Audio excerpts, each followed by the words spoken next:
Here's what we're going to discuss today. MadLab, tinkering with motorcycles. Voice of the Wasteland. We answer your questions and show you the craft of the week. Workshop, a piece of space tech in the age of the apocalypse.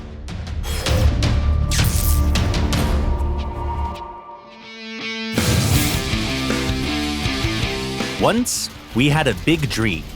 We wanted to conquer space, colonize other planets. What, don't you believe me? Oh, young man, follow me and I will show you something truly special. The Photon Cabin was first made available to players in Update 0.10.45, Night Riders, when Martin and his boys made their return to the Wastes. Then, for some time, you could only get the Photon through the market, as the Knechte took all the blueprints with them. The next time they came, though, the Knights decided to give the Photon to Riley. And she, in her turn, started to share the blueprints with survivors she deemed worthy of it. It is immediately clear that the Photon is unique. It looks like it was looted straight from a spaceship. There's a very handy cavity in the back where you can put an ammo pack or two, and it has a high weight limit to boot. All of that can mean only one thing. This is exactly what we need to build a new beast of the Wastes. But then we see the unique perk of the cabin, scratch our heads, and go back to Dawn's children to ask for advice. Energy weapons deal considerably more damage to heated parts. What does that mean? It's simple. There are quite a few armaments in the game capable of heating up parts, from combat lasers to heavy artillery guns. What's important is that not all of them deal energy damage. In other words, thermal damage, which is linked to heating things up, is distinctly not the same as energy damage that the Photon actually boosts. This means that there are basically three ways we can proceed. We can design a vehicle that would carry both a thermal weapon, let's say an incinerator, and an energy weapon. Or we can team up with another survivor. One heats things up, the other finishes the job. Or we can outfit our car with an armament that can do both things at once, like the Aurora, for example. This combat laser heats up parts on hit and deals energy damage. Perfect. You can only trust one person in the Wastes. Yourself, that is. So we're going to adopt the last approach, building an Aurora-clad battle car. As the cabin gives us 12 energy to work with, get yourself 3 Auroras at once. 2 more energy points from a generator to install cooling modules. Great! Our new beauty is ready to take on the world. And by that, we mean it's going to conquer its native planet. We leave the spawn area behind, but we don't rush anywhere. Let the opposing forces reveal themselves first. Spotted an enemy? Okay, concentrate fire on their guns. Thanks to the perk of the cabin, you'll get rid of them in no time at all. Then, do whatever you want with the enemy. They are no longer dangerous. Oh wait, what is this red light?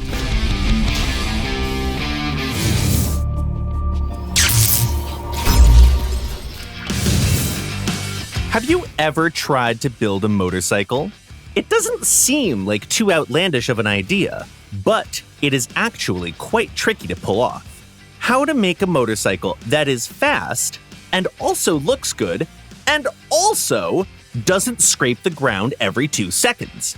Most importantly, is it worth it? Let's see. We built a few motorcycles specifically for this segment. The first is a 5071 PS build. This is a light reconnaissance vehicle, equipped with 2 Pyre launchers, an Annihilator drone, and a Chameleon cloaking device. The second motorcycle is a more substantial 7,384 PS build. It is a graceful vehicle, capable of moving at very high speeds. Just like its predecessor, it carries missiles and a drone, but is fitted with a force field generator instead of a Chameleon. Finally, there's this little beast, with a hefty power score of 7,834. This is a heavy trike armed with incinerators. Don't be surprised, trikes are also motorcycles.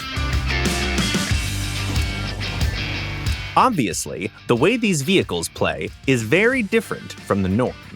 Let's start by listing problems of these builds so that you know what you're getting into right from the get-go. You won't be able to fit as much stuff on your motorcycle as you're used to. It's too darn tiny. You'll have to make do without something. Without a lot of things, actually. Forget about a big, powerful engine or a massive generator, a cabin, some guns, maybe a radar, and that's it in most cases. It comes with a very vulnerable frame and has fewer points of support. Furthermore, those few points you have, usually just 2, are arranged in a straight line, which is not the safest configuration, let's put it this way. Sometimes a single big hit is enough to dismantle the whole build. It's also damned hard to design. Even with just a few modules, it might be a real pain in the Iron Hand's butt to balance the thing so that it can be properly controlled. Now, let's speak about good things for a change. The biggest advantage of motorcycle builds is that they accelerate crazy fast. You will reach your max speed much faster than any conventional vehicle. Why? You have fewer wheels. Roughly speaking, the fewer wheels you have, the more power there is to allocate to each wheel, resulting in this amazing acceleration speed. In combat, that means that you'll always be the first to get places, and also the first to get the hell out of there when things get rough. We don't have much durability, remember? The second selling point of motorcycle builds is that they're unusually small. Yep, that's not just a disadvantage. And you'll agree with us when an enemy harvester or a tusk misses you by an inch, or when you easily evade a shot that would spell doom for a larger vehicle. This trait makes motorcycles really good bait. Yeah, you heard us right. While half the enemy team chases a seemingly easy frag, that is, you, they won't aim at your comrades, basically giving them numerical superiority in battle. Okay, that's it for the basics. Now let's give you a few building tips. To make your build stable, you have to use special parts that will shorten the gap between the ground and the bottom of your motorcycle. Take a look at the tactical birch or the fender. They work wonders in this capacity. Remember, the longer the vehicle, the larger its turning circle, especially at high speeds. Try not to go overboard. Keep the frame relatively short to have that sweet maneuverability. It's also a good idea to use your sturdiest wheel in the front, like the APC wheel, for instance. Not just because it has excellent grip and good durability, but also because it's resistant to blast damage, which is very handy. Follow these simple rules and you will soon be able to build even the most intricate of motorcycles. And now, a short commercial break. Want to settle a grudge? Well, you just need to find a judge. The 76mm Judge Cannon. The authority of Judge 76mm is not actually recognized in court, but it's recognized everywhere else.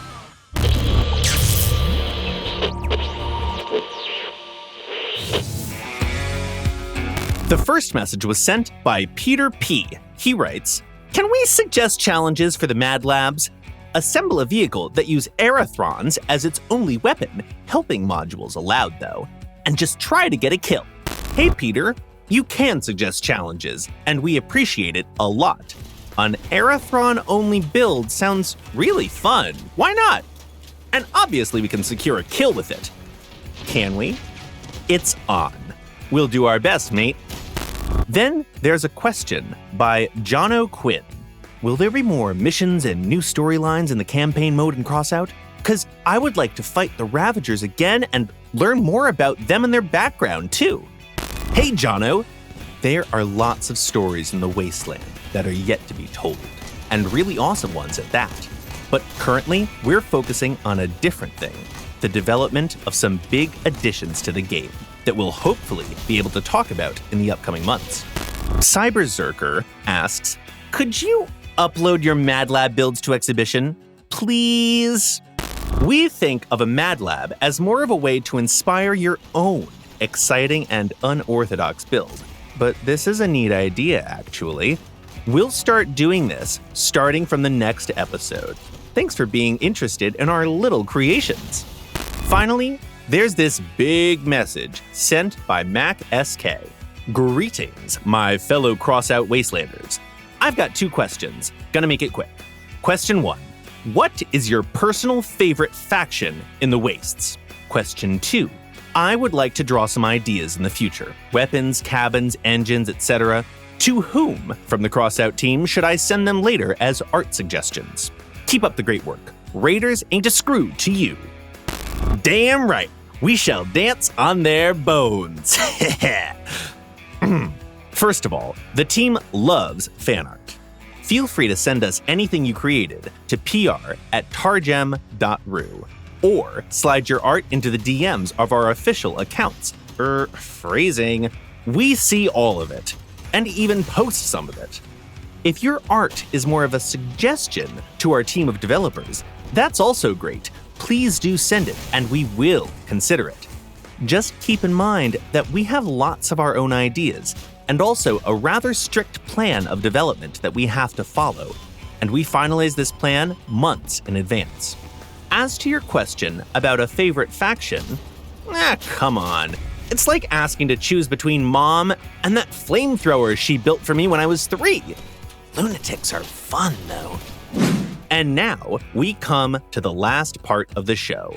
Here, we choose one craft from the exhibition and show it to every survivor that is actually able to see this broadcast, given that the reception is not that good in the Wastes. This time, our pick is not even a car. Yeah, we can do that. It's a garage. And it's also called Garage, which kind of makes sense. This is actually a Leviathan build, created with love and care by a master that goes by the name of Toxic Insanity. Can this Leviathan become the scourge of the Wastes? No. Can it conquer the heart of literally any mechanic? Pretty much yes. Worked on us all right. You just want to go in, put on the last track by Psycho Pete on that barely functioning stereo, and just work on your car all day. Marvelous. Just marvelous. That's it for today. Tell us what you think and ask us questions in the comments below. And we, if we don't actually perish raiding the new base of the Steppenwolves, will return with more Crossout very soon. Subscribe to the channel, leave a like, and good luck burning your way through the Wastes.